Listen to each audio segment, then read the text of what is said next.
Halo, jumpa lagi dengan saya Benny, peserta Latsar CPNS 2022 yang diselenggarakan oleh BKD Nia Setara yang bekerjasama dengan BPSDM Provinsi Sumatera Utara. Kali ini kita akan bertemu dalam acara podcast. Ini adalah podcast saya yang pertama. Saya akan membahas core values berakhlak. Salah satunya adalah harmonis. Apa itu harmonis? Harmonis adalah kerjasama antara berbagai faktor dengan sedemikian rupa hingga faktor-faktor tersebut dapat menghasilkan suatu kesatuan yang luhur. Di dalam masyarakat saat ini ada terjadi beberapa konflik, namun di sini saya akan bahas 4 konflik yang paling banyak di masyarakat adalah yang pertama, konflik antar suku. Yang kedua, konflik antar agama. Yang ketiga, konflik antar ras. Yang keempat, konflik antar golongan. Nah, apakah dampak dari konflik ini? Konflik ini mempunyai dampak. Yang pertama, suasana bekerja dan lingkungan itu tidak nyaman. Yang kedua, pekerjaan terbengkalai. Ketiga, kinerja buruk. Keempat, layanan kepada masyarakat tidak optimal. Lalu mengapa harus harmonis?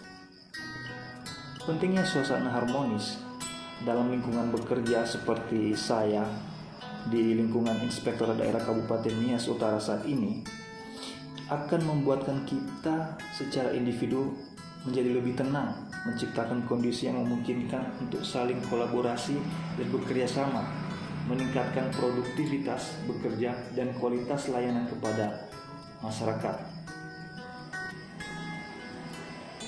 Panduan etika ASN atau PNS dalam hal harmonis adalah yang pertama, melayani dengan sikap hormat, sopan, dan tanpa tekanan.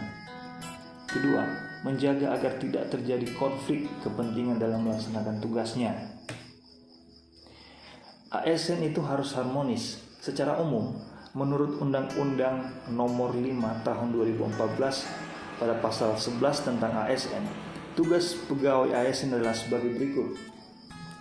1. Melaksanakan kebijakan publik yang dibuat oleh pejabat pembina kepegawaian sesuai dengan ketentuan peraturan perundang-undangan. Kedua, memberikan pelayanan publik yang profesional dan berkualitas. Ketiga, mempererat persatuan dan kesatuan negara kesatuan Republik Indonesia. Nah, apa peran ASN dalam harmonis?